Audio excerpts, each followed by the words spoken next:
We dissect the larva by grasping the posterior and anterior ends, then pulling the forceps in opposite directions. Excess tissue is trimmed away using ultra-fine scissors. This will reveal the two hemispheres of the larval brain, eye imaginal discs, the ventral nerve cord, and mouth hooks. The larval eye-brain complex is transferred into a culture chamber. We separate the brain lobe from the optic stalk to visualize the migration of glial cells within a wild-type eye imaginal disc. To observe stalled glial cells in the optic stalk of a mutant, we leave the brain lobe attached to the optic stalk.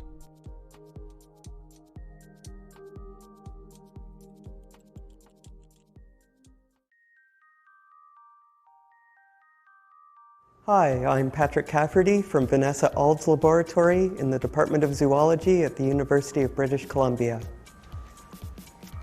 Hi, I'm Xiaojun also from the Auld lab. Today we will show you a procedure for visualizing migrating glial cells in the developing Drosophila eye. We use this procedure in our laboratory to study glial cell development. So let's get started.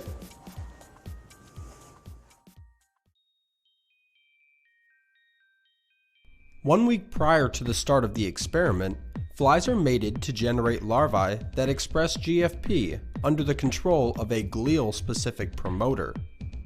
This experiment involves visualization of GFP tagged with a nuclear localization sequence expressed in glial cells using the reversed polarity promoter. Prepare 18mm round cover slips at least 1 day in advance by soaking them for 10 minutes.